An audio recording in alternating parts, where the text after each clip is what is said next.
What is up, sad boys? It is time to talk about music. Silverstein, A Beautiful Place to Drown. Todd's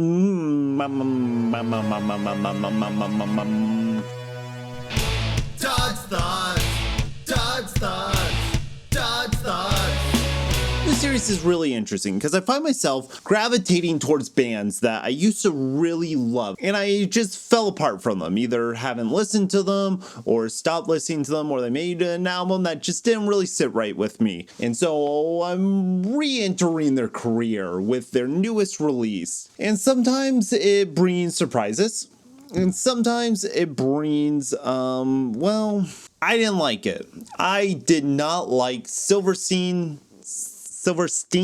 A Beautiful Place to Drown. I'm going to try and analyze my feelings on it, but it's hard to place. Silverstein is a strange band because I feel like they are a temple of the emo, screamo evolution. But I go back and listen to those albums. I listened to Discovering the Waterfront. And while the songs I did like still hit me in a nostalgic place, they're not fun to listen to. Silverstein was never a fun band. Now that's okay. You can be the most miserable band possible. Look at 9 Inch Nails. Beautiful music. Silverstein, there's just something about going back to those earlier records that it feels like they're diminished every single time I spin them. And I used to fucking love these guys. You can count on them to put on a solid live show and play a good set. And their records, I remember being a lot harder hitting. They're really good in small doses. Take Arrivals and Departures, for instance. Love If You Can See My Soul.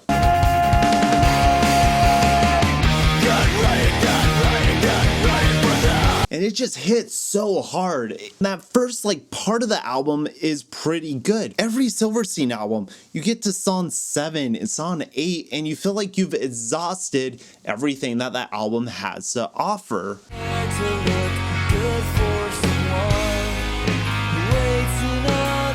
There's 2 steps to Silverstein. Fast, heavy, in your face, anger-filled hitters, My Heart Bleeds No More, and then you get the slower jams. You get your Discovering the Waterfronts, and those are kind of the 2 paces of Silverstein. They rinse and repeat for the most part. And this newest album, A Beautiful Place to Drown, feels like they're doing their most rinse and repeating. It doesn't really even sound like Silverstein anymore. The production on it is not flattering. There's so much low ends. There's so much digital noise. It just doesn't fundamentally feel like the same band anymore. Breaking Benjamin is the band that kept coming to my thoughts when listening to this, in the sense that every song's supposed to sound like a single, so they're all very big, a melody that they're trying so hard to get stuck in your head, and they just repeat it again and again. I recognize them when they hit me first, but as soon as we're on the next song, then it's like, wait, isn't this the same thing? You're using the same tricks song after song. Let me just play the choruses back to back, and let's see if I can kind of illustrate what I'm talking about. Why do I keep chasing bad feelings? Let's burn it down, down. There's no way out. I can reach you. Where are you tonight? I can't get you out of my mouth. This feels infinite. When the darkness. Do you even listen to yourself when you know if it's over?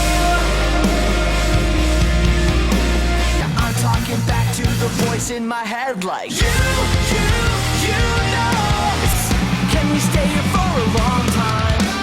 Oh, if you just say yes, that is never gonna stop until my heartbeat does leave. It's take if you wanna believe. I'm never coming down.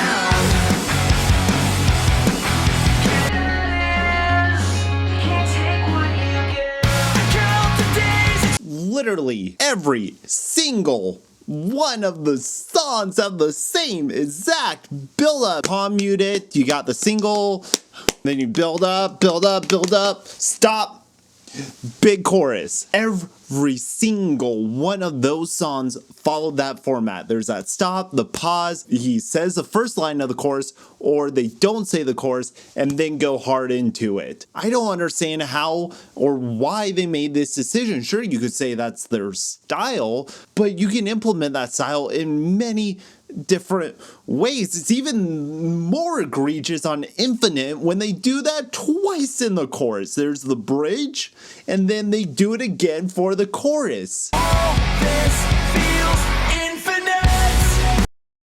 Feels infinite. Now, I know when you've been a band for over 20 years, it's hard to create new material, new sounds, keep things fresh, but my God, I can't comprehend this. And what they do to Shane's voice, it doesn't even sound like him. They have a lot of features on here. Aaron Gillespie, Caleb Shomo, intervals, Simple Plan for some reason, because nothing gives you more cred in the scene than having Simple Plan on your record, which is kind of really telling what this band is. They're going for big, loud power rock. If it's something that my mom would listen to, then it has gone away from what the band was at their core. They were a messy, shouty garage band that sang anger songs about fire. They're still doing that, but it just reads as false. Once you start putting all these layers,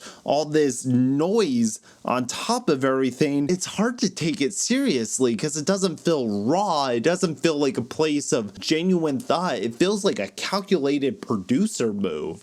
Could be the music that Silverstein has always aspired to create, but I don't like it. The only song that even resembles a smidgen, a snippet of what Silverstein is September 14th, number 10 on the track list. September 14, 001. It makes me want to scream and rage. It starts off with that soft acoustic, you have a little bit piano in there, and then it kicks in. It sounds like the production is completely different on it. The drums don't sound so thick and reverbed and overproduced. They sound like an actual kick that they're playing. When you're this far into your career, writing songs like, you know, it's too fast, too close, this isn't love, this is madness. You know, too far gone, so it goes, this isn't love, this is madness. This cut and paste imagery, being stabbed in the back, love betrayal. It feels like to me an emo version of the pop love song. Pop, vague song that's like, oh girl, I love you, you're so beautiful, you're so perfect. Trust me, I'm talking about you, this is really about you. These songs feel very vague and tailor-made to be like, talking about my bad relationships. Yeah, man, I'm in a bad situation. I know what it's like. it's not specific. I liked Silverstein at one point. I think they're not the band that I remember them as. And this album just proves to me that maybe they never were. I must, in my integrity, despite what appears to be kind of the consensus on it, give this album a slam it. I did not have fun listening to it. None of the songs really grabbed me. Infinite annoys the living out of me. I hate that song with a passion. I don't know what Silverstein's doing. I don't know the state of rock music because this just sounds like every other sound, and it makes me a little bit sad that a staple of the genre could have fallen to whatever they are. Sorry that was such a downer, but I have to stand up for what I say. It doesn't make me right, it doesn't make me wrong. If you like this album, that's totally okay. Please tell me below, what did you like about it? Do you feel like this is a good evolution of Silverstein's career? I am Grayson Todd. Thank you for watching. Listen to some good shit, and stay posy out there, people. Stay posy. 001. It makes me want to scream.